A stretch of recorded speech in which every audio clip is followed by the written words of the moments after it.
All right, Governor, we finally get to sit down again. Last time it was on my show, but really when we face-to-face was on TV One. That's correct. We came to the set and got a chance to chat. So had to come to your stomping ground. So first of all, where are we? Are we on the campus of? This is the Wilder School of Government at Virginia Commonwealth University in Richmond, Virginia. Gotcha. So you run the whole school? No, the dean runs the school. I'm a distinguished professor at the school, and the school was named for me, and I'm honored for it. So it's good because we have students from everywhere, and particularly those who need to know a little bit about people of color, historically and otherwise. And I've been affiliated here for some 30 plus years, and I get so many nice letters from them later on after they've gone and achieved. And the numbers of students, it's amazing. I have whites and black and Asian and others, but they've gone on to such heights, many of them heading big companies, big corporation board members, etc. And so this university was founded as an urban university. Mm-hmm. And it was founded to be in a position to recruit and to bring that degree of professorship and those kinds of things here. Unfortunately, some of that goes by the by. And my role here is to make certain that we don't go back. Mm-hmm. For instance, we've had 150% turnover in black faculty. Wow. In the last year or so. Wow. The dean has brought that to, and our dean is a black woman. Fantastic dean. Our school now is ranked in the low 30s in the nation Mm-hmm. of government and public affairs. We're number one in the state, so I'm very pleased to be here. So clearly the student keeping you young. So I had a professor at Texas A&M, Douglas Starr, and Dr. Starr, I graduated and came back, and he was still teaching at 90. And he said, Roland, he said, if you get older, you gotta be around young people. They will Oh, keep yes. they will keep you young. And you turn 91 in January. That's correct. And they will keep you young, and they demand to know. And it's so good, Roland. I get letters from people, and as I say, from all over, many of them. I got a letter yesterday, a lady said she volunteered in my campaign when I ran for governor, and how pleased she is with it. And I told her, yes. I said I had more volunteers, but I couldn't pay them. But it's a very good feeling, particularly now, and relating to you, and you and I go back 100 years too. But to see the progress you've made, and yet the unfortunate thing is, the problems are the same. Right. They have not changed. Right. The addressing of the problems needs to change. We need to, as we said, take our cudgel and cut away that morass of indifference that's out there to make certain that we demand of all citizens to participate in government. And those words of Lincoln have always stayed with me: government of, for, and by the people. And unfortunately, our government at state as well as at local levels has gotten away from the people. Right. And you and I need to make certain that that doesn't continue. See, I think part of that is, and I was having this conversation with someone the other day on my show. I talked about connecting the dots. Yes. And I said, and they asked me, and they said, well, why are you so intense about this? I said, well, because my parents founded the Civic Club in our neighborhood. They never went to college, high school diplomas, but they understood the value of neighborhoods. And I said, so for me at 9 and 10 and 11, I testified before the city council. My mom was one of the 3 co-chairs of the countywide metropolitan organization, multi-faith group. So I remember being on the bus traveling to the state capitol for rallies. So I saw government from the perspective of the people, right, letting their voices be heard. And so what I'm constantly explaining to you're an Omega, I'm an Alpha, I said, if the school board, the city council, county board, state legislature, if a group of black men in purple and gold are walking up, and a group in black and gold walking up, I said, and they don't know who's coming, I said, that's actually our fault. Correct. And I think that's where we are. We're not, all of this a mass of organizations, we're not taking that and marshalling it and going to those places and saying, y'all gonna do this, or we gonna show up in mass and vote you out.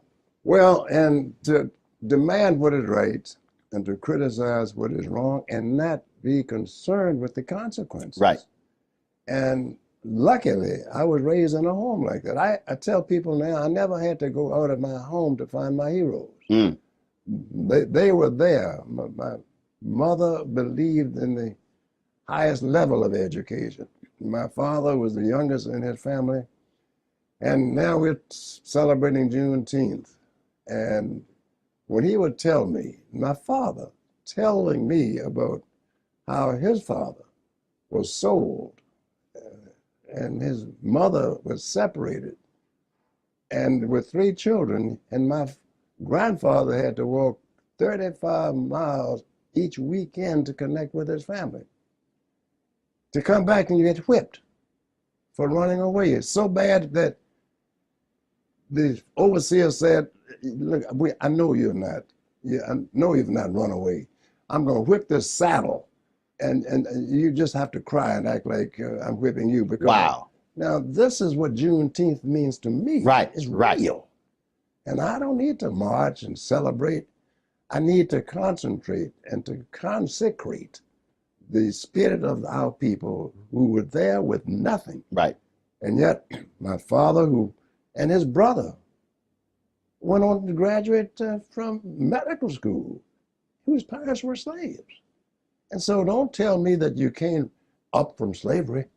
You can up from any of the degradations that have been visited upon us by mankind, because we are equal to the extent of birth. We were all born equal. We were born free. We were born free of mind and free of spirit. But we can't allow that now to be pimped.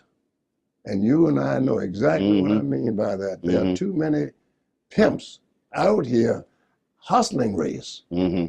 and not meaning the people to the extent of betterment, the good that can be coming. It's interesting you brought up Juneteenth because I'm born and raised in Houston. Yeah. So it's been a state holiday since 1980. And when they made it a federal holiday in 2021, there were a number of African Americans on social media, the places, who were condemning. We didn't ask for this, and they were deriding it. And I said, whoa, whoa, whoa! I need y'all to back the hell up. I said, first of all, y'all don't know how we've been celebrating and commemorating at the same time. I said, this was self-reliance. This was Black empowerment. I said, we were advancing Black economics. There were voter registration campaigns. I said, there were panels and workshops. I said, it wasn't all barbecues and concerts. And folks are being dismissive about it. And I said, what y'all are failing to remember is that there is nothing else in America that annually where they have to confront slavery. I said, so now it being a federal holiday, I said, newspapers, radio stations, television networks cannot ignore. So you literally cannot talk about Juneteenth and not talk about slavery. No, you can't. And talk about not only what happened, but the after effects of it as well. I said, so use the opportunity to advance that agenda and now put it within the right framework and not just act like, oh, this is opportunity to sell mattresses. I couldn't agree with you more. And yet, when you look to see where our schools are at the K through 12 levels, the dropouts that we are having, the amount of money that is wasted in education, the amount of positions, and I'm speaking about government at the local level, is the most important government to people. Who the president is one thing. Right. Who is the mayor of that city? That's right. Who is the superintendent of your Who school? is the school board chief, board president, And are they county leader? Yeah. One of the worst things, Roland, that I hear on so many occasions, and I hate it, that people say, well, you know, a good place for you to start if you want to run and get involved in government and politics, you should run for the school board first, and then you could run for elected up. We need bright, sharp, experienced minds on our school board. Right. That's not a beginning point. That should be a point where some people say, I would like to spend the rest of my life Right. on a school board if I could, educating and benefiting, because education is the key to our success.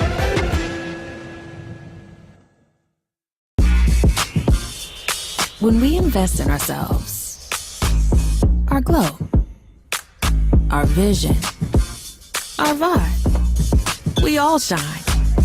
Together, we are Black beyond measure. When you talk about Blackness and what happens in Black culture, we're about covering these things that matter to us, speaking to our issues and concerns. This is a genuine people-powered movement. There's a lot of stuff that we're not getting. You get it, and you spread the word. We wish to plead our own cause. Too long have others spoken for us. We cannot tell our own story if we can't pay for it. This is about covering us. Invest in Black-owned media. Your dollars matter. We don't have to keep asking them to cover our So stuff. please support us in what we do, folks. We want to hit 2,000 people, $50 this month, raise $100,000. We're behind 100,000, so we want to hit that. Y'all money makes this possible. Checks and money orders go to P.O. Box 57196, Washington, D.C. 20037-0196. The Cash App is $RM Unfiltered. PayPal is R Martin Unfiltered. Venmo is RM Unfiltered. Zelle is Roland at RolandSMartin.com.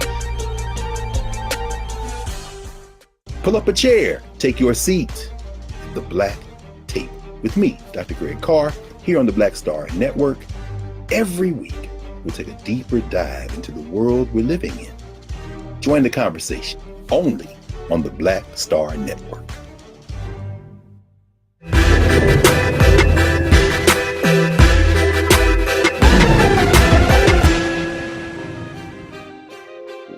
So in 1999, when I bought my home in Dallas suburb Cedar Hill, basically there were only 20 other homes in the area.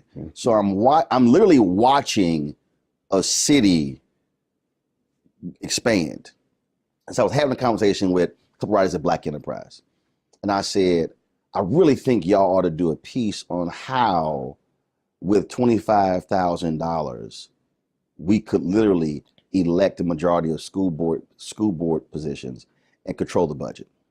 So we were having this conversation. They were like, well, what do you mean? I said, well, people talk about all this raises money for governor, for Congress, for U.S. Senator.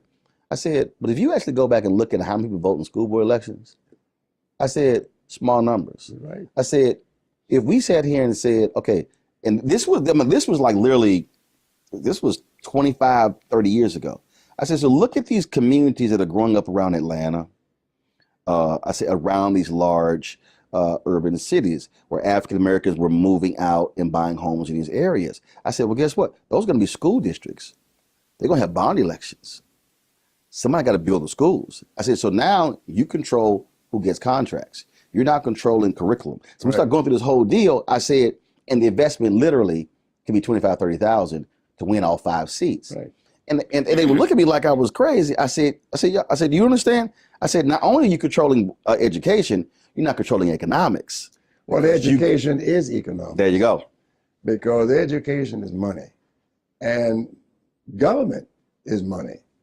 The worst decision that was handed down by the United States Supreme Court politically was United States Citizen United. Oh my Said that God. corporations are people too. And as a lawyer in law school, we all learned that a corporation is not a person. No. That's the first thing they taught us. Now all of a sudden, so okay, I can take $1 million and say, well, I'm going to run this campaign for you all.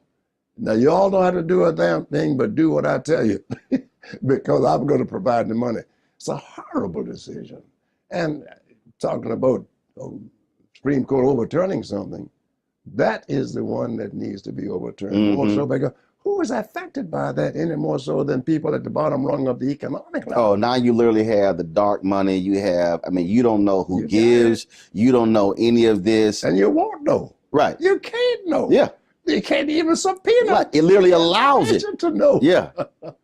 So you don't. So all of a sudden, you see these groups that's prop up that are supporting various things, and you have no idea of the millions that are behind that. Well, one person could be funding it. Exactly.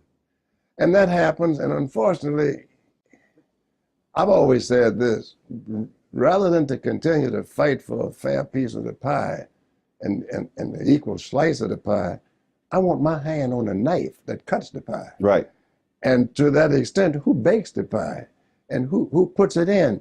And that's one of the things that got me involved in going into politics in the first instance. I'm tired of people making decisions for me Right. and mine.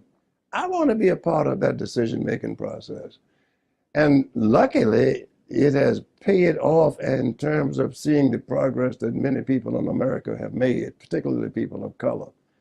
One thing bothers me now that we seem to be losing that. Right. By saying that we've got to be more concerned with other people than those people who were here. We built America. Sweat, and strain, and everything else on the backs of slaves.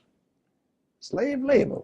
And not just in the southern states. People Right. don't understand how the North benefited and profited from slavery. Oh, the insurance companies. I mean, we can go. The bank with banks. We can get on a whole line. Shipping lines. Right. We got it all. Mm-hmm. We need to teach the courses. The thing, it's interesting when you were just saying that in terms of what focus should be, because I spent a lot of time. One, I love history. I spent a lot of time studying those black mayors from late 60s and then going through the early 80s. Yeah. And studying, and I've said this numerous times. The person who I consider to be one of the greatest political leaders, period, on any level, Maynard Jackson. Maynard's a good man, good friend, and he was dedicated. He understood what the real deal was. Dick Hatcher, like and Carl Stokes did a tremendous job. And then you go Coleman Young in Detroit. Then you go and people deride Marion Barry. I said, folks, one of the smartest urban mayors that we've had in our country. A chemistry major at Fisk. Chemistry major, and I was a chemistry major. And my degree was in chemistry. His was in chemistry. And we used to talk about that quite frequently by saying, we're two frustrated chemists. We can't get our act together. Right. So we took it out on the people. But the thing that was always, again, was amazing is that what they understood, because the last 5 years of King's life, he was really like economics. They understood how politics can transform Black economics. It wasn't just politics and housing. No. They understood you can't, if you don't grow Black businesses, then you're not going to be able to grow Black communities. No. Because Black business is what? Money. And it gets back to what we were speaking about earlier. The economics of politics is money. And who controls that? Who determines that? And to the extent that even today, 2022, the issue is money. Every day that you're looking at on the news, what are they talking about? Money. Money. And they will never stop talking There's about only it. one department shares along with the White House. That's right. Treasury. Exactly. You better believe it. Money. And so it's very important for us to have input and to be aware, and it's likewise to demand what's right and to criticize what's wrong. And that's why it's so important for us to understand that putting all of our eggs in any single basket at any one given time is not beneficial to us. We've got to have the sophistication and the understanding that if you want my vote, Right. you don't tell me what you have done. Right. What are you going to do, and when are you going to do it, and how long must I wait? That was a great scene in the movie, in the TV show The West Wing, where there was a Latino leader, and he was captured sitting courtside with a possible candidate against the Martin Sheen character, and they called him up and they were like, what the hell is this? We did this, and he said that was the last election. Right. Exactly. What you gonna do now? What are you going to do? And see, and I think that the issue, like where a lot of people, where I went at a lot of different people, they thought that I was, man, you tearing down Obama. I said, no. I said, I'm not tearing down Obama. I said, he was the first Black president, but he was also the 44th. I said, many of us treated him and got locked in the first. We ignored the 44th. So therefore, we did not make demands on the 44th like we did the previous 43. I said, I don't care if you're a Black governor, Black mayor, Black school superintendent. I don't care who you are. Bottom line is here. There's a return on investment putting you in, not just happy you're there. And unfortunately, too much of that is going on today in terms of increased numbers. And that's something that Martin King said that I liked a great deal. Increased numbers in and of themselves don't mean too much, because in a column, each column ultimately with increased numbers will end up with 0. And so what is the carryover that we're interested in? He was a philosopher, but he was a smart man. See, that is, so when you think about that, we talk about not putting eggs in one basket. The thing for me is, because I hear this a lot, well, you got to give me this before I vote. And I keep reminding, well, first of all, somebody can't give you something if they're not in office. Right. I said, now, you can extract a demand.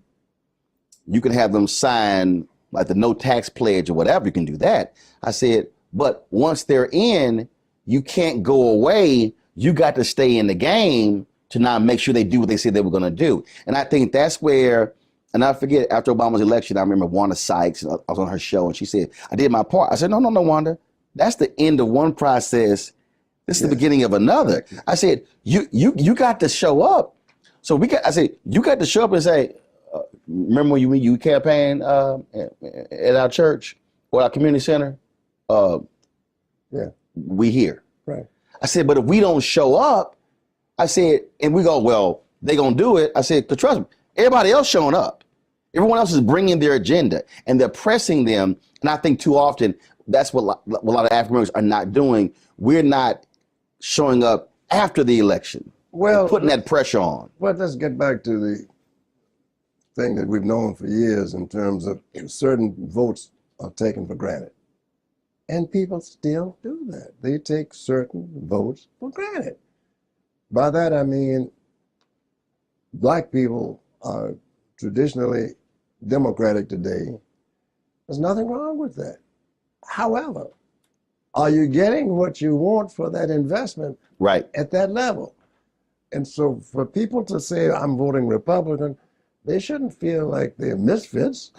They're voting principle if they feel that way. But if they're voting principle. Exactly. Right. If they're voting principle. And I've always believed in not reaching across the aisle, but I've always believed in reaching towards where the people are represented for the interests that I want represented too. When I was governor, people said that certain things are not going to happen, they couldn't happen, and well, what do you know about this, that, and the other? When I inherited the office of governorship, I thought we were in pretty good shape because we'd been told that. Right.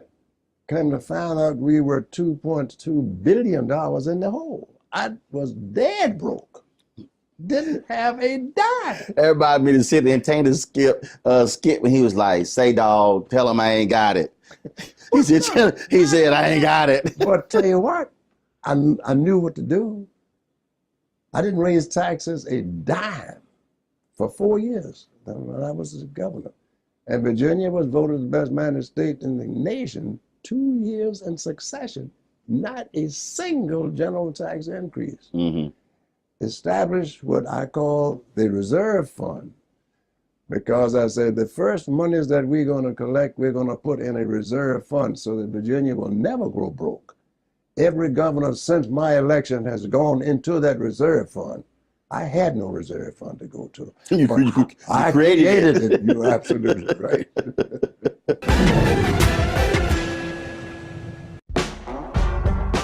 Don't wait till November 8th. We can vote today. Y'all early vote started this week. We're on Savannah State University's campus. We will be dorm storming today, giving out treats for everyone. We hope to see everyone at the polls when it comes to November. If you believe we got power, let them know. Make some noise. Put a fist up.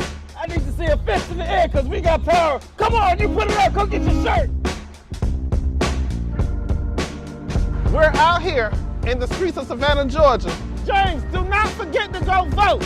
I got you. If we vote the right people in, we can make a change. We can get these resources in our community.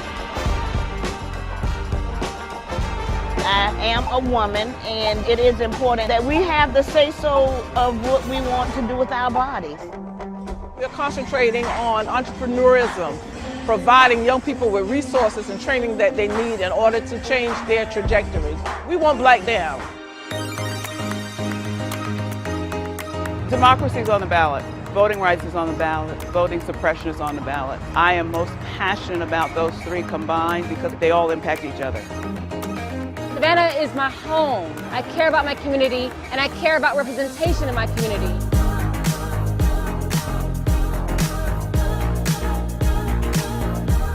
Our voices are still going to be heard no matter what kind of obstacles try to come up against us to stop us from voting. We're still going to be standing our ground. I see the effort that's being made to keep our communities from voting. So that makes me realize it's even more important, because if it wasn't important, they wouldn't be fighting to make sure we couldn't vote. This doesn't stop this year. This is a forever movement. We're going to exert our power as a people, walk in our rightful place. We're going to change our communities, fight for our communities, and build our communities.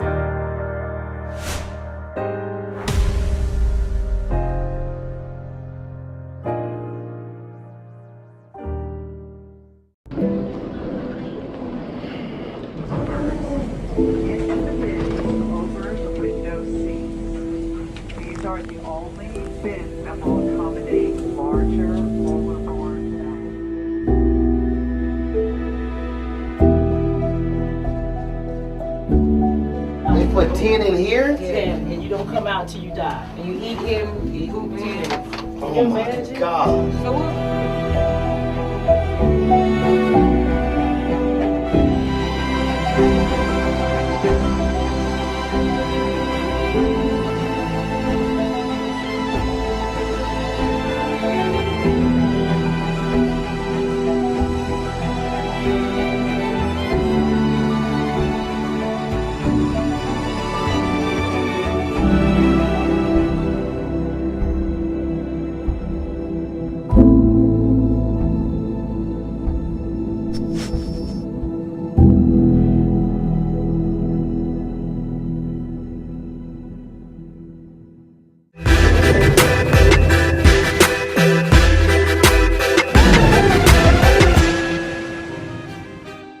So before you became governor, you were lieutenant governor. Yes.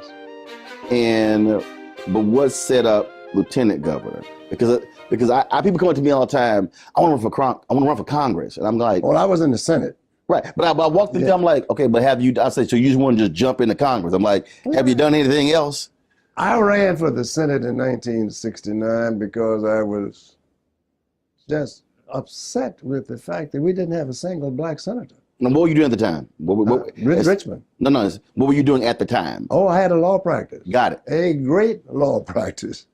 And I didn't want to run for politics, smiling and begging people to vote and asking for money and shaking hands. My arrogance was such that I practiced it in the courtroom so much. But I couldn't stay on the sideline. So there were no blacks in the state Senate? Virginia? Not a single black in the state Senate. There was only one black person in the House of Delegates, and that was Dr. Ferguson Reed. In a state with a whole bunch of black people. Right. So he was the first one. 2 years afterwards, Robinson and I joined. Robinson in the Senate House, and I in the Senate. And so I stayed there, and I said, well, I'll tell you what I'm going to do. I'm going to run for lieutenant governor because I want to be governor. But I knew I had to run for lieutenant governor first. Right. People didn't know who I was. Virginia has the smallest number of black voters of any of the southern states. And so I had to go into each of these states and each of these counties and each of these cities and promote myself. And I didn't take a phalanx of people. I took 60 days and stayed straight on the road. I wouldn't stay in hotels. I would only stay in the homes of the people that I had met on the road. They said, that fool shouldn't be going out there, going down to Southwest Virginia, where Tennessee and West Virginia and all those places hang up and meet. Might not see him no more.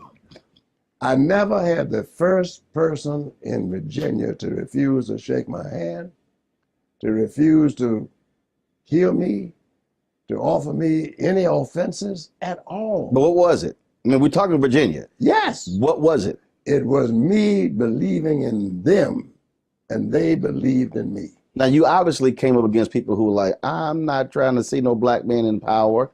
How did you diffuse that? By going to the people. The leaders were saying that, but not the people. And this is why young people today need to know the people. Know your neighbor. Know the people that you are engaged with. Know the people that you want to represent. You want to represent them? Do you know them? Do you know what you hear from them? They can tell you far more of the needs than the leaders can. And once they are supporting you, nothing can defeat you. Once they show that I am with him, and I would hear the media coming out following me on this trip. And I knew I got all the media coming because they wanted to be there to record the incident. Right. When he got kicked out or locked out. I would hear people saying, yeah, well, no, and talk to the media. No, I know I never had a chance to do that. I never voted for a black person before. Why? I never had a chance. And that's what I heard. That I never had a chance. So people didn't look upon me as black or Negro or colored. They looked upon me as different. And I liked that. Now, color was thrown into it, of course, but different to the extent that I chose to spend time with them, not the party bigwigs. After that, I encouraged a lot of young people to become involved, and many of them came into work into my campaign and working into my administration. That I'm so proud of seeing that, and I still today encourage young people to become involved in government. You don't necessarily have to run for That's office, right. but be in a position to demand what's right. It's like I tell folks, everybody don't have to be in the pulpit to be in ministry. No. And if you got a message, and as many people would say, I'd rather see your sermon than hear it. I mean, than see what you do, right? Than hear you tell me what you do. Absolutely. So no, I've been very fortunate. So you talked about, again, being governor. So I got to talk about when you ran for president. So it's 1992. Right. I worked for the Austin American Statesman. Yes. And so I write a column about that. But what I remember is that our dear friend Reverend Jackson was not on board. He was critical. He was critical of you. He felt you were too conservative. Yeah. That wasn't the moment. And I wrote a column blasting him for that, because what I said was, I said, well, first of all, he got elected in Virginia. I said, so we can't somehow say that message won't resonate across the country when he won. And I really thought that move by Reverend Jackson hurt your campaign. It didn't help it. And the thing, though, was that what hurt my campaign more than anything else is that the people of Virginia didn't want me to run for president. See, the Virginia governor is a one term, 4 years. And the people in Virginia said, we want you to spend your time here. Now, you were elected governor in what year? 1989, but it was actually 1990. So you're only governor 2 years. Yeah. You're 2 years into your gubernatorial. Right. You got 2 years left. Right. Now, in your mind, you're thinking, look, 2 years, I'm gone. Right. But in their mind, the loudest applause I ever got for any speech I made to the General Assembly in Virginia was when I said to them, I will no longer be seeking the office of the presidency of the United States. The place erupted with applause. I never had that kind of applause before. They didn't want me to do it. Looking back on it, they were right. Because sure, I had set in pattern a lot of things to take place in Virginia, but I hadn't completed them. And your focus would have been off. Oh, it would have been off, because if I'm going to take the last 2 years and run for the presidency, was I making strides? Yes. Bill Clinton was glad I got out, and he's pretty much said so. Clinton offered me, when he finally made presidency, he said I had said I might even take a position as plenipotentiary ambassador to Africa, the continent, and pick the states and nations that I wanted to spend more time with. He said, fine, if you want to do it, you got it. They have benefited from my not having, the state has benefited from my not being running for governor, for president. I look back on it, but I learned a lot when I was running for the presidency. At that time, you had limits as to how much you can contribute. Yeah, you had to accept. I mean, everyone's publicly financed campaigns. Oh yeah, and so Jesse and I are friends, and we understand each other. And as I said to Jesse on occasions, that he has done so much to bring about an awareness of what voter registration means and what people getting elected means. And I would say, Jesse runs for the offices, I run to get elected.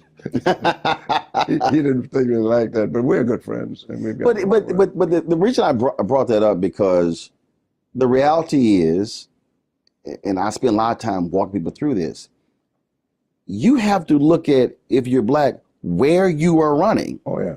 What your district looks like, your state looks like. So a Congressman Sanford Bishop is in a far more conservative district than a Congresswoman Maxine Waters. Right. So then the idea that they're going to, because both are two black members of Congress, no, you literally have to say, if I want to win, I have to run a certain way, reach the electorate in a certain way in order to get to that point, as opposed to this notion that I can run one way across the board. This is what I keep trying to explain to people about Congresswoman Alexandria Ocasio-Cortez and others. I say, hey, her running in her district is totally different than someone else. And so there is no single strategy. And I think the problem with the Democratic Party problem is that the tent is so large, you literally have conservative Dems, moderate Dems, progressive Dems, liberal Dems. It's a what? Republicans, you right, hard right.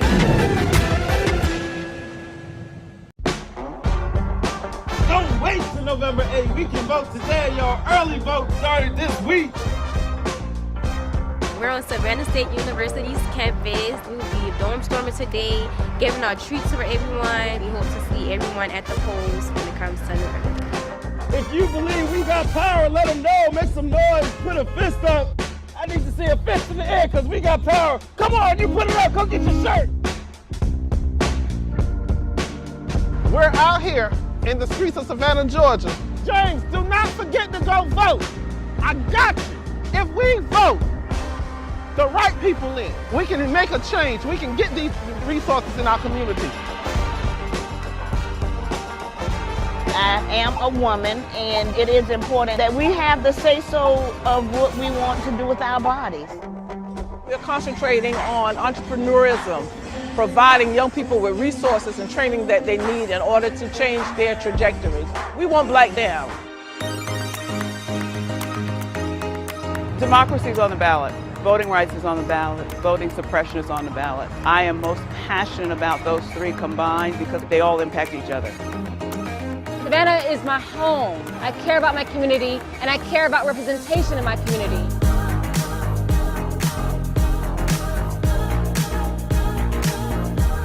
Our voices are still going to be heard no matter what kind of obstacles try to come up against us to stop us from voting. We're still going to be standing our ground.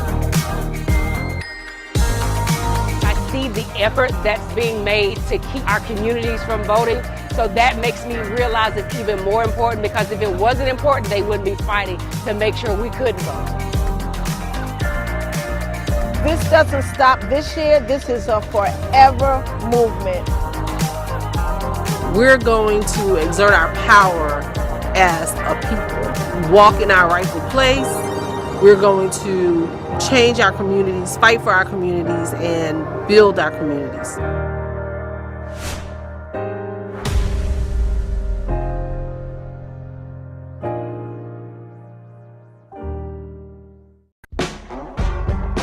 Don't wait till November 8th. We can vote today, y'all. Early vote started this week.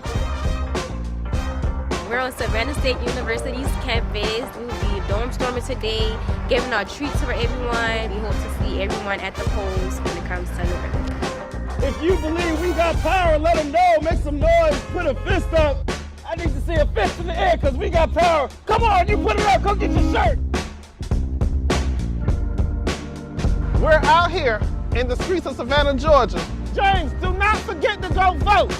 I got you. If we vote the right people in, we can make a change. We can get these resources in our community. I am a woman, and it is important that we have the say-so of what we want to do with our bodies.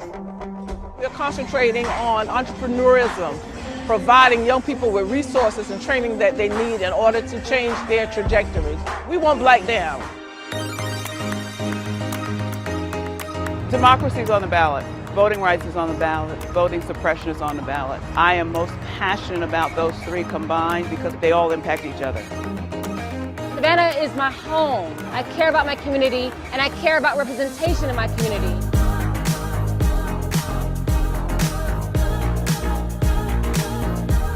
Our voices are still going to be heard no matter what kind of obstacles try to come up against us to stop us from voting. We're still going to be standing our ground.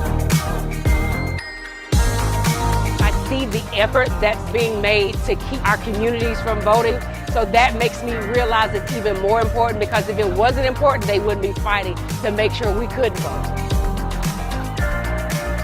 This doesn't stop this year. This is a forever movement.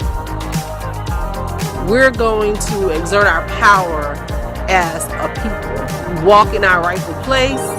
We're going to change our communities, fight for our communities, and build our communities.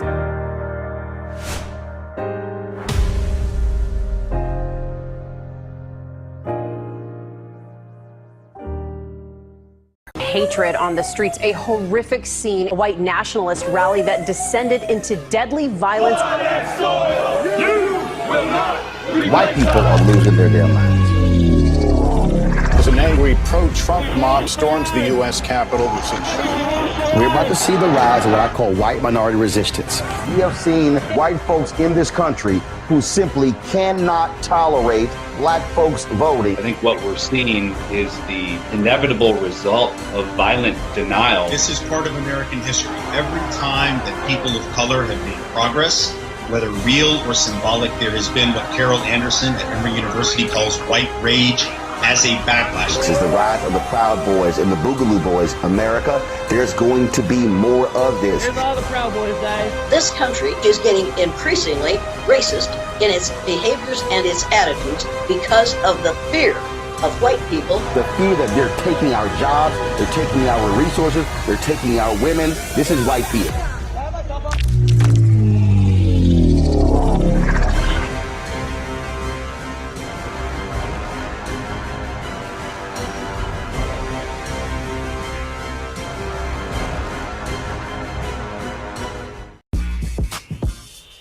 When we invest in ourselves, our glow, our vision, our vibe, we all shine. Together, we are black beyond measure.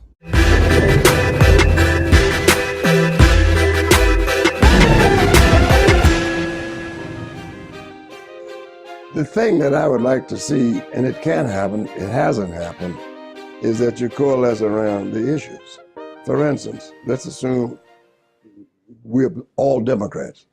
Or what is your position on education? Yeah. What do you like to see relative to education? Or what are the problems you have with education? Let's get to those issues. Not a study. Right. We got studies every time you turn around. The question is, can you isolate the issues? Particularly, look at not K through 12, look at the HBCUs.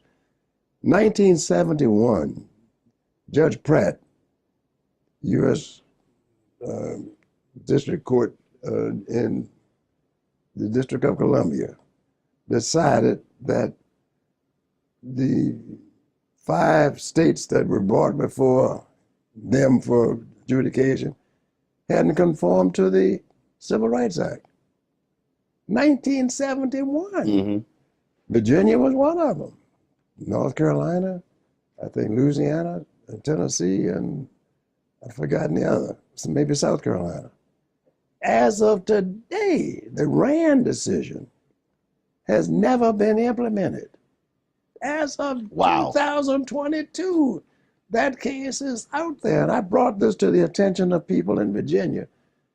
Bobby Scott, my good friend, the congressman, who is the chairman of the Committee on Education and Labor.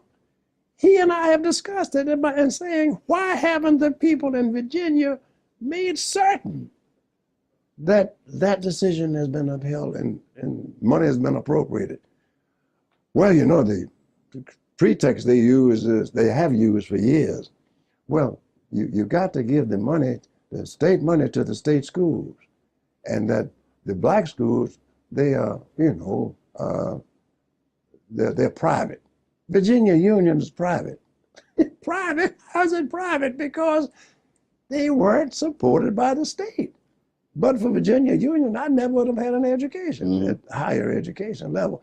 So the thing that I'm trying to bring to your attention is, and the people in your audience, there are laws on the books that have still not been followed and fulfilled.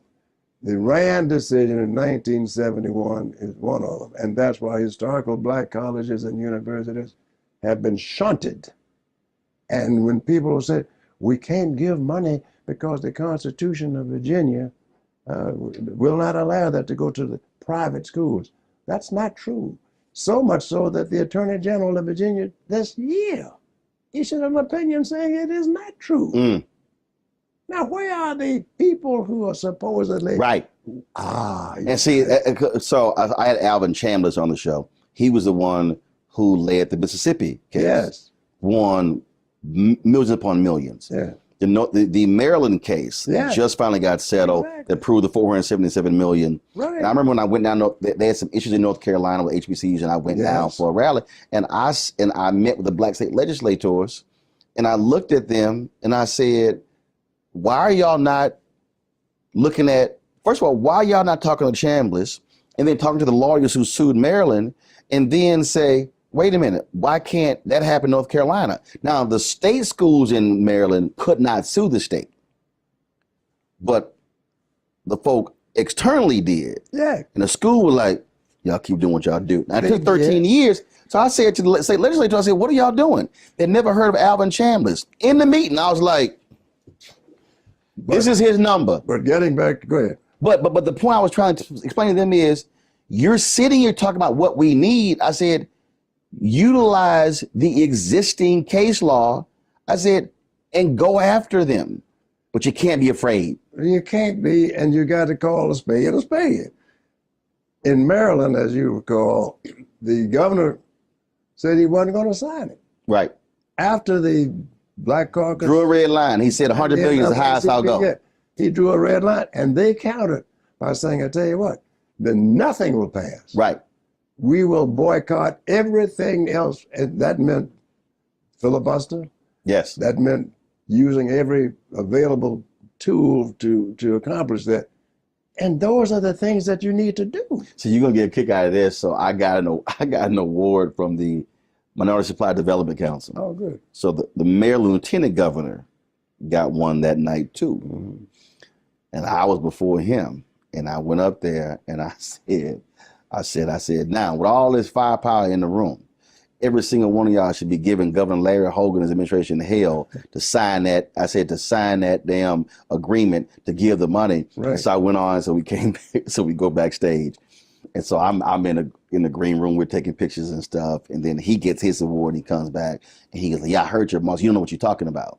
I said, "Who you talking to?" I said, "Don't know who talking about." So we started going back and forth. He was like, I'll sit down with you. I said, pick a day when you want to come on the show. Okay. Pick a day. Man. He never came on. No, oh, hell no, he didn't come on. Because he couldn't. And hell no, he didn't come on. Hogan saw the handwriting and he ultimately said, oh no, I'll sign it. But this I was talking to the Black Caucus too. And I actually spoke to them 3 different times. Well, as a they group. supported it. And no, they did. But I was literally telling them, I said, shut it down. Because they kept talking about we're the largest Black caucus out of any in the country. I said, y'all control the state. Well, tell your Democrats ain't nothing moving. You need to speak to the Black Caucus of Virginia. I'll be more than happy. Look, I've spoken to the Black caucuses all around. Matter of fact, Don Scott pledged to the same chapter I did. So I will text Don, and now that he's the House leader, I know, and I'll tell Don. Well, Don knows exactly what we are talking about. But here's my deal. I'll be happy to, because see, the issue for me, it was sort of like when I went to Ohio, Black Caucus brought me in, and it was interesting because the Ohio caucus was opposed to charter schools. I'm down with it. I'm down with every form of education. Kasich was there, and he supports charter schools. Yeah. So when I hit that, he stood up. He was applauding, and the Black Caucus, I looked at him, and I said, Governor Kasich, glad to see you stand up. Well, let me be real clear about voter suppression. You got it. Wait a minute. That applause stopped. He sat right back down. Then they stood up. I said, this is a perfect example. I said, I'm against voter suppression from fourth charters. I said, I'm for Black people. I said, but y'all can't sit here and play this game and screw the people in the middle. Well, what you and I are talking about now, though we're saying this place or that place or this state or the other state, it's all in one cup. The question is equality of education. The equality of funding education has never taken place in America. And so to the extent that it's Virginia today or North Carolina or South Carolina, Doesn't matter. Maryland, it doesn't matter. And to the extent that it's addressed by those people who say they represent us, how can you represent us when you're not fighting for those things, whether it causes you to lose an election or not? It's a matter of principle. You'll still be the person that believes in the people, and I have always known this to be true, and I hear it every day, that people are always ahead of the legislators. Right. They are always ahead of the government leaders because they know. And one of the greatest rewards I get is to hear from them on a regular basis. And you hear the same thing. We know what you do, we know what you've done, and we want you never to stop doing it. I'm 91 years old. Right. And people are asking me, are you going to run again? Are you crazy? Yes, I'm going to run for cover. So you've always gotten, this is interesting, you've always gotten, well, I won't use the phrase, you always gotten in trouble with your party. But your party has not liked the level of honesty. You were very vocal with what happened to Lieutenant Governor Justin Fairfax. Yes. You were very vocal about Terry McAuliffe totally ignoring all the black leadership. We saw what happened there. When you look at what's happening, I remember I was traveling I was at the LA airport, and you called. It was like 6 o'clock in the morning, LA time, and you called me. I was like, man, what time are you up in Virginia? I said, I'm catching a 6 a.m. flight in LA. You did. And we were talking about, in terms of where this party is. If you were sitting, if Biden called you to the White House, or he came through here, and if he said, Governor, what should I be doing? What do I need to know? What would you tell him? First of all, to understand what the mission of the office is, and that is to be representative of the people. And to the extent, you don't need studies, you don't need consultants, you need to know what the issues are that are affecting the American people. Education will always be at the top of any of the issues that you confront because that's ahead of everything else. Crime impacts education, particularly of young people. Housing affects education as it relates to poor people. Health affects education. So to the extent that those things are brought together to make education still the principal thing that makes our nation great or greater, concentrate on that. And to the extent that your advisors and the people who are there don't understand that, then that's your job. And you got to communicate that. I haven't heard it. See, right? See that key word, communicate. We hear whether you're the president, your governor, whatever, that you have the bully pulpit. Right. The reality is, if you are the mayor of a city, right, you can command local media, frankly, at any time. Yes. If you're the governor, you can command the media of the state. If you're the president. Yes. What boggles my mind is he gives a primetime address about guns, and I haven't heard Jack since. Right. Nothing. And my thinking is going, all right, where's the rally in the state somewhere on the issue? Where is it? How are you constantly keeping it top of mind? Are you aware of the numbers of dropouts? Are you aware of the numbers of people that have been affected because of COVID relative to education? I'm not talking about who's wearing a mask and who's not wearing a mask. What is the quality of education? Who's going to these dropouts? Are you aware of the effect of crime as it relates to education? Are you familiar with community policing? When police are in the community on a regular basis and the people don't look upon them as enemies, but look upon them as partners. in terms of bringing about a better community. Education will always be the bottom line. And it's not going to change. You can't get a job. Should the party be, I think about, the word just popped in my head. It's just be more radical. Now, when I say be more radical, what I'm really talking about is your opposition is playing by no rules.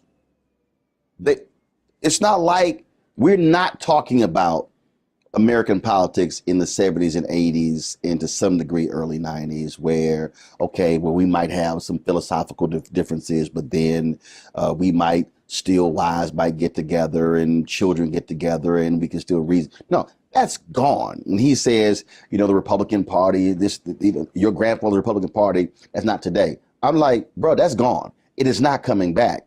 And so I think part of this thing also is that for me, I see a Democratic Party that is literally operating and playing by a set of political rules that no longer exist, and you're up against another party that does not care about anything but power. So your question is, should it be more radical? In terms of understanding that what you're facing is a threat that you've never, that you really haven't seen before, and they will do whatever to maintain power. And you have to counter that somehow. I would counter it with the reality of saying, if it's not working, you get rid of it. If what Democrats are doing is not working, you don't do it. You do what's necessary. Radical. Let's try it this way. If you got a gun and I got a gun, and you're doing what you're doing and I'm trying to stop you, what Democrats are doing is pointing the gun at the Democrats, at the Republicans, and say, if you don't do this, then we're going to shoot you. Right. You don't tell somebody you're going to shoot them. You shoot them. Right. And right. And that's not radical. And in fact, they're not even pointing the gun. Exactly. They're sitting there going, now don't let me pull my gun out. And they pointing the gun at you. And like, now, in fact, I don't even have it on me. It's in the car. Right. You don't talk that. As you know, I was in Korea, front line, spent 9 months on the front line, 13 months over there. I'm fighting people that had done nothing to me, sent there to fight for the freedoms of Koreans when I wasn't free. Right. So when I came back, my mind was radicalized. There you go. I was at a point now, don't tell me about I got to wait. I'm not going to wait for a damn thing. And there was a lot of black soldiers in World War II, Yes. World War I, II, Korea, Vietnam. They said, wait a minute, I'm fighting for free, but I ain't free here. Understand this. Right. I can't get a job. I got to go I can't go to the University of Richmond. I got to go to Howard. The GI Bill is helping the white troops, but not me. Not me. And so the question is, are we as representatives of the people using the powers that we have to demand what's right and to criticize what's wrong? Why isn't the money going where it should be going? Right. Why do we have to have consultants for this, specialists for that, and a department of this? Why can't we put it right to the ground? Are you producing? No, you're out. Right. Gone. Why is it that we've got to have study after study after study? They got to go to court after time. The money is being wasted. And you know whose money it is? It's our money. Right. It's taxpayers' dollars that are being spent. And to the extent that we are not demanding it, to the extent that we should, you vote the rascals out, but who do you vote in? And so you get, well, the lesser of two evils is what we have been living with for too long in this nation. Right. And I'm not willing to live with any of the evils.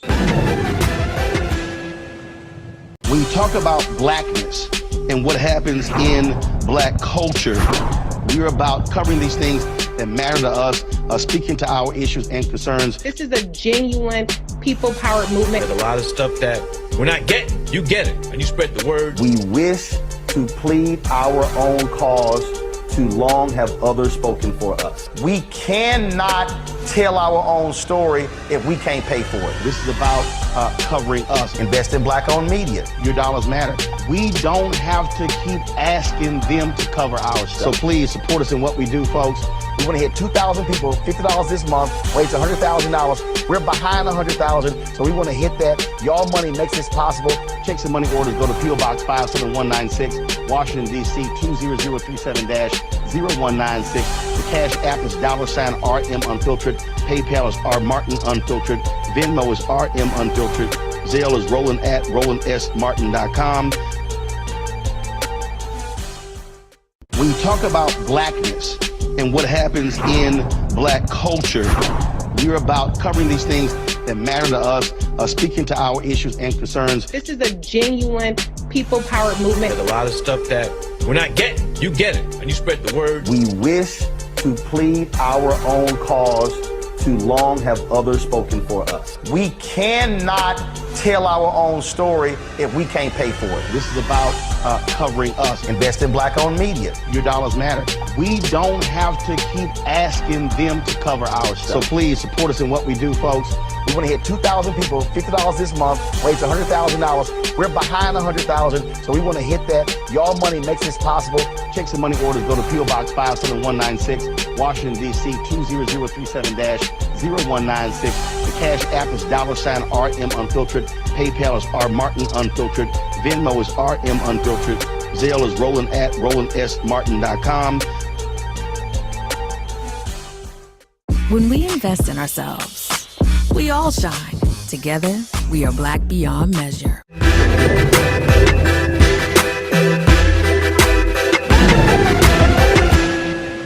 It's interesting when you talked about when you were talking about how do you move people, frankly, out of the way. And I've had folks tell me, well, I'm not going to vote. And I go, okay, so have you made an attempt to even find out who's running? No, but I don't know who they are. I said, okay, all right. So I'm just trying to understand here. I said, if you want change, how are you going to get change if you then are not trying to find the folk who actually want to run? Right. I said, you simply cannot get change by saying, I'm going to be completely out of this and I don't care who. I said, no, you literally have to be engaged at some level. And so when you mention the issues, I keep going back to my parents in the Civic Club. They literally started by saying, you know what, we really need to do neighborhood cleanup. And so, okay, which city department does heavy trash pickup? And then the next month they did that. And then they say, you know what, we got these crack houses that are abandoned and overgrown lots. Who cuts the grass? And then how long will it take to get the house petition to get it torn down? And okay, how long is that process? And it was interesting just watching that. And that wasn't party. That was literally, we want trash picked up, we want houses torn down, we want grass cut. But they then went and found out, okay, what agency, who is it? Oh, we need some police patrols. Okay, who the commander for our neighborhood? But they were regular, ordinary people who were engaged and achieved the community changing because they actually focused on the issues and not the people, right? Other people. Well, the problem you have there, let's get real. One, I shouldn't have said that. We got a mayor here in the city of Richmond just spent $500,000 to have the city come up with a new logo, Richmond Real. $500,000 spent for that. Oh, you think I'm crazy? All right, Richmond Real? You had to spend money to do that? Okay, so now you got it. What does that do to address the issues that you speak of? Oh, well, so a few months ago you were tearing down the statues. So the statues are gone.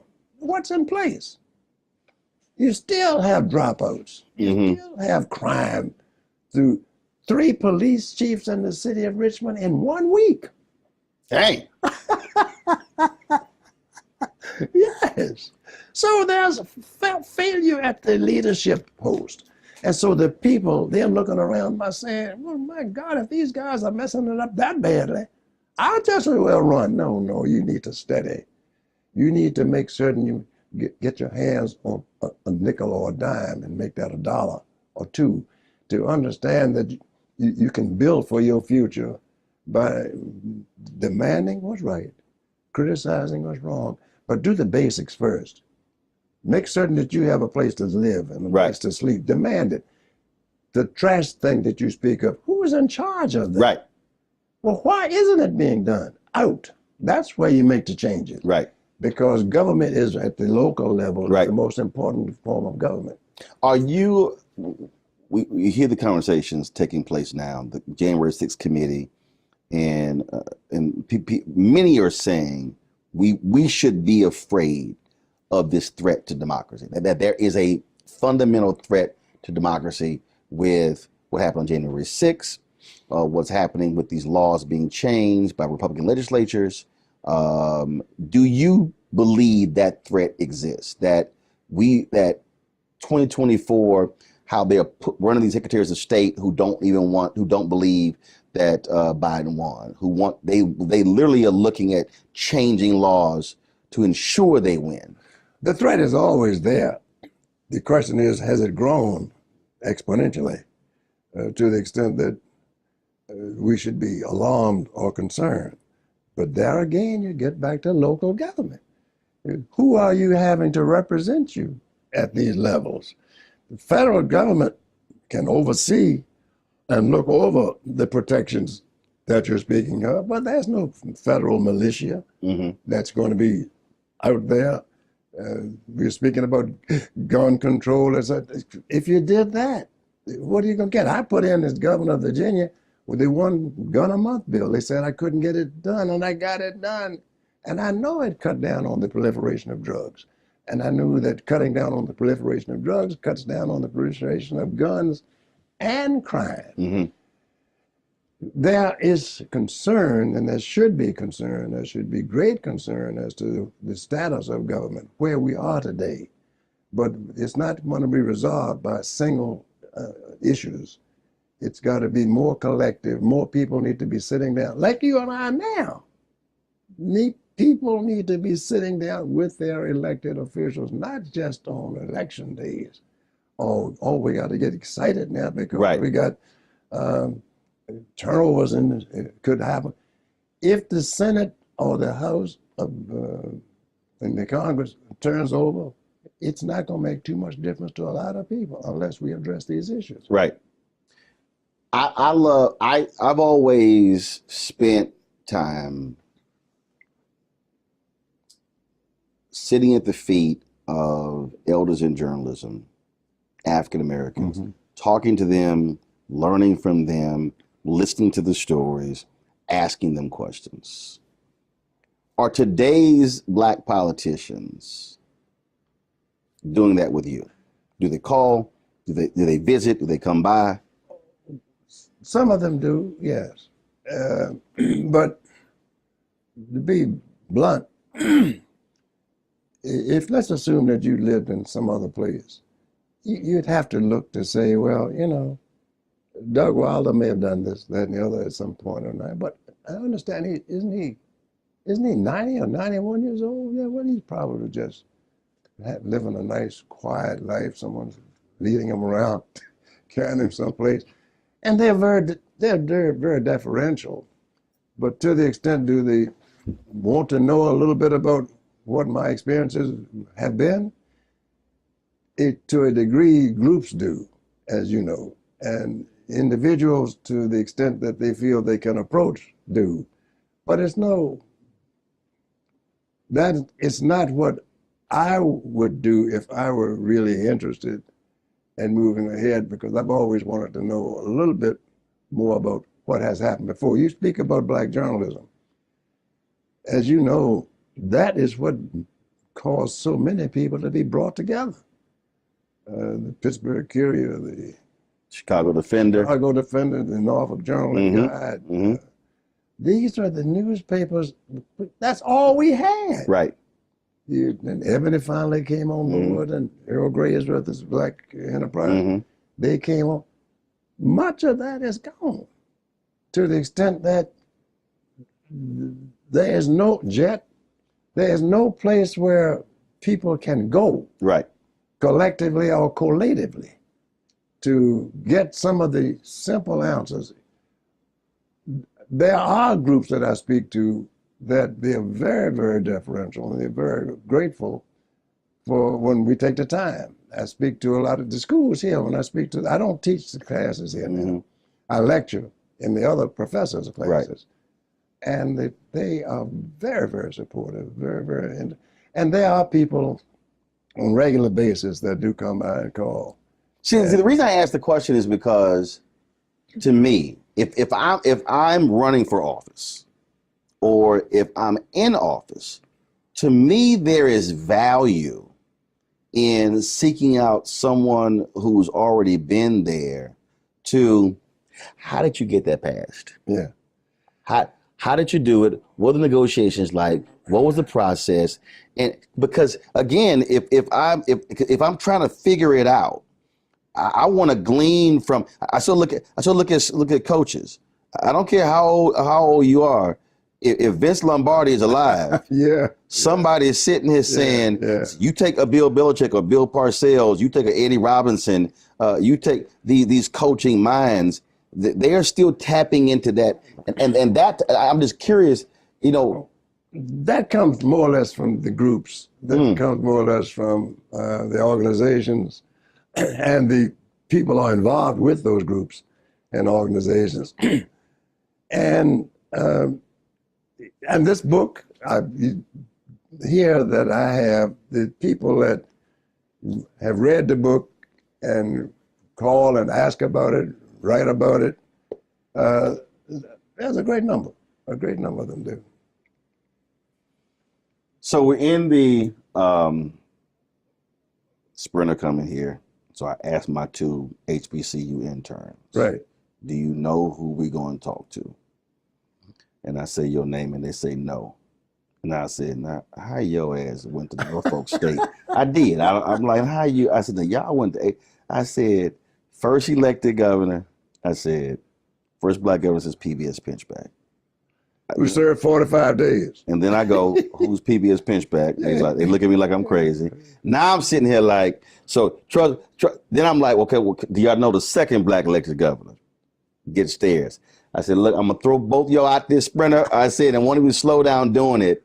I said, you gotta know these historical things because you don't know who you're gonna cross. But it's not their fault.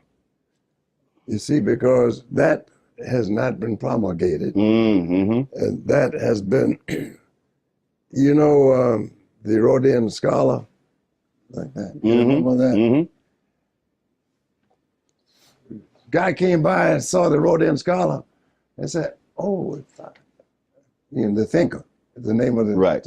If I could strike that pose, I too could think. And so it's that simple. If I could just get in office, then I can be governor. It isn't that easy. No. And DeVal Patrick, my good friend, and I went up for his inaugural. I was shocked at the few people who came of color. Right. From around the nation. They were not there. Right. My son and I went. As if and it my was, chief of police. As if it was like, oh, okay. Right. None since that time. And so I joke him a lot. I said, well, Virginia's always been ahead of Massachusetts. Well, but he and I are good friends. We get along well. The unfortunate thing is, even if they get to a position to get elected, do you know as I said, the tricks of the trade? Right. And it's going to be hard to learn them in office to benefit you. Right. You learn a lot while you're there, but if you hadn't had some exposure prior to getting there, you're going to be in a world of trouble.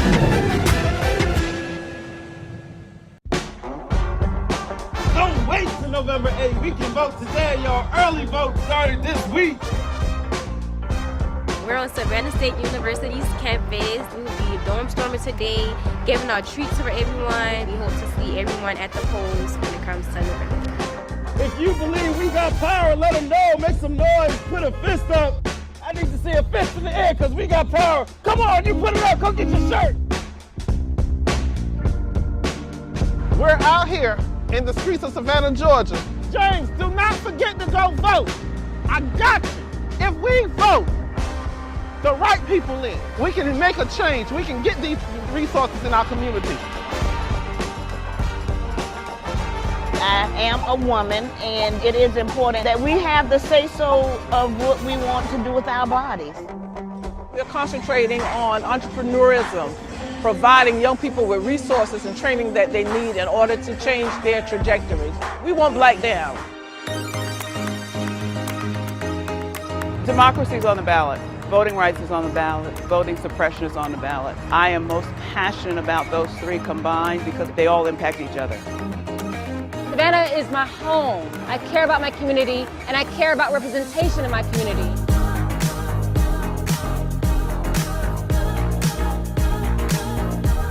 Our voices are still going to be heard no matter what kind of obstacles try to come up against us to stop us from voting. We're still going to be standing our ground.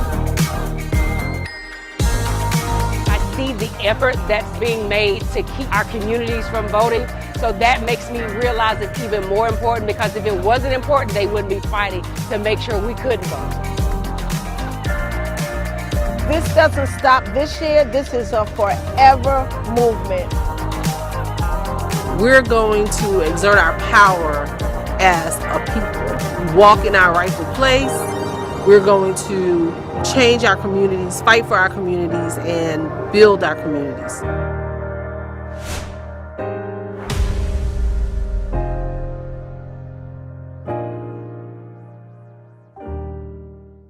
When you talk about blackness and what happens in black culture, we're about covering these things that matter to us, speaking to our issues and concerns. This is a genuine people-powered movement. There's a lot of stuff that we're not getting. You get it, and you spread the word. We wish to plead our own cause.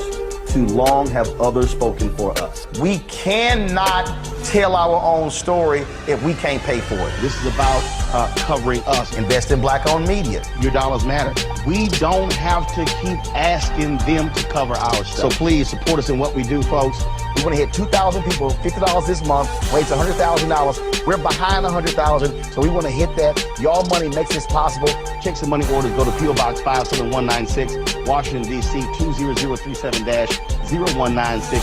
The Cash App is $RM Unfiltered. PayPal is R Martin Unfiltered.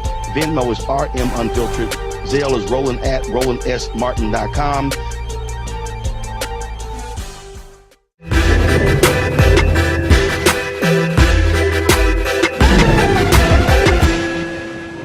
Smartest politician you have ever learned from?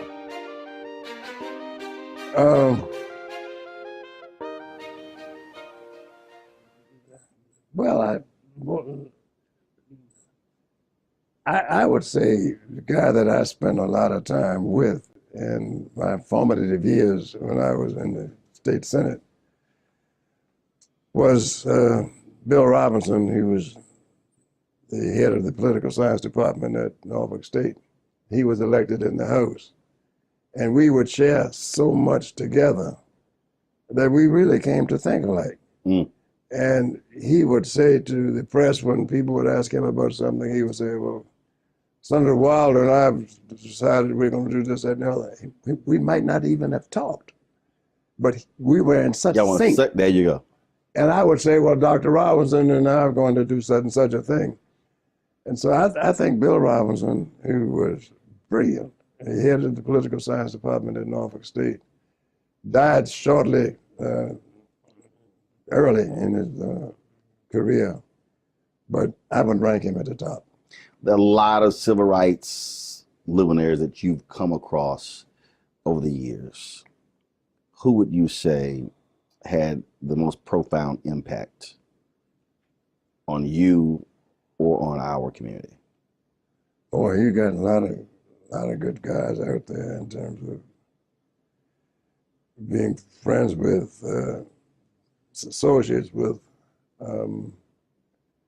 That's a tall order, Roland, to say which was at the top. Well, do 2 or 3. I'll make it easy on you. Well, Vernon Jordan and I got along very well. We were always pretty close. I used to get along well with Dick Hatcher. I liked him a lot over Gary, Indiana. He never got a lot of coverage like like he should have had. And I would say Marion Barry and I did a lot of collaborating and talking on things. Barry was smart as he could be, and he had his difficulties as many of us do. There was a guy, Richard Newhouse, in Chicago. He formed the Black State Legislative group. I never heard a word from him in years. I mean, he's passed now, but to the extent that he would put that up.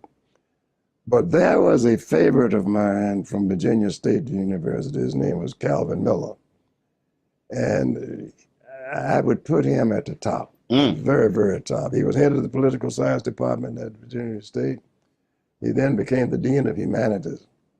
And he invited me over to teach a course in constitutional law when I was in the state Senate. And I'd go over from here to there, Petersburg, 30 miles. But afterwards, I would spend time at his home with his family, and we would have dinner. And he was perhaps the most influential of my contemporaries that I've known. 2 questions left. You earlier said that without Virginia Union, there's no you. No, and I didn't want to go because I didn't have any money. So why'd you go? My mother. You're going to go. My father would tell us all, I cannot send any of you to college. How many kids? There were 10 original, or 10, but 8 surviving. Yeah, I had 1 brother and 6 sisters. Daddy said, I can't send you. I can't do it. Mama said, I will see you through high school. Right. My mother says, you are going to go to college. The tuition was $150 a year. And if you got a C average, it was $100. And my mother would say, look, take this $10 up there. 5, 10, and I'd stand in line. You know, I got to see the registrar. Virginia Union did more for me because I'm 16 years old. So, you know, guys coming back from World War II, I'm in the same classes with them. Right. I'm learning from them, learning a lot of things from them. But we ain't gonna get into that. Virginia Union right. would take my $5 and $10 and allowed me the opportunities to get my degree, and then I could go to Howard. So it's everything. And I have my collection over there now, my personal collection. And so when people don't see the value of our HBCUs, it just cuts me like a knife. 50, 100, 150 years from now, someone's going to be in the library, or they're going to be on Kindle. They're going to see this book. They're going to see your name come across, just like me, you've seen PBS Pinchback. What would you want someone 100 years from now to know about Douglas Wilder? Very simply, he did the best he could with what he had,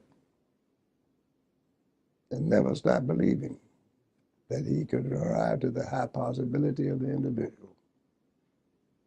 And that he made a mistake pledging Omega.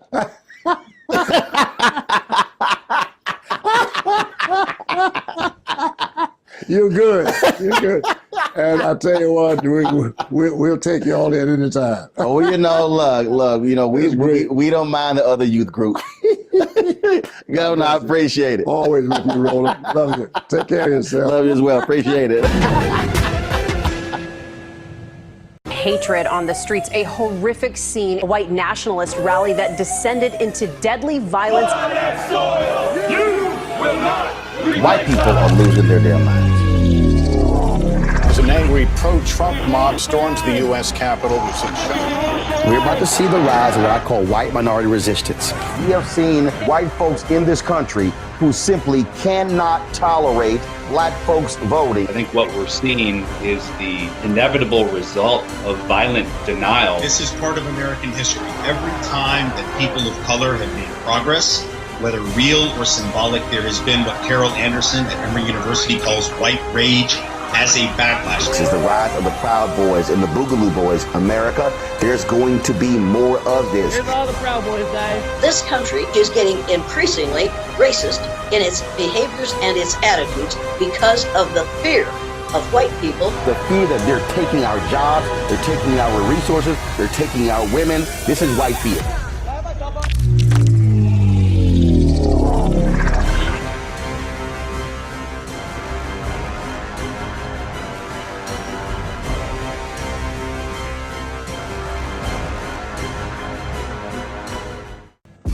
When we invest in ourselves, we're investing in what's next for all of us.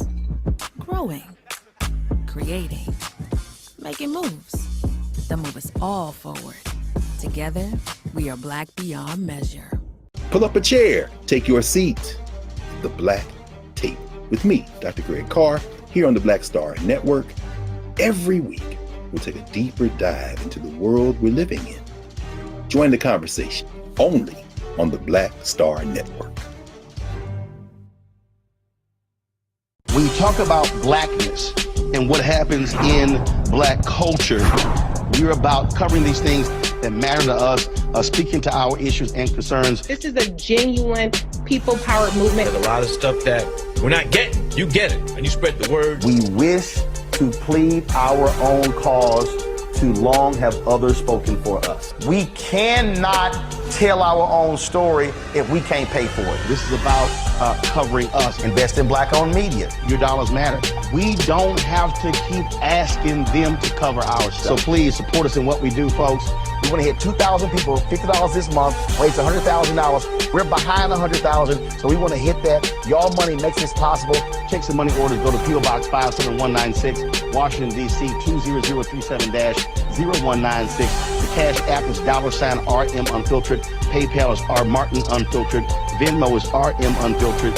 Zelle is Roland at RolandSMartin.com.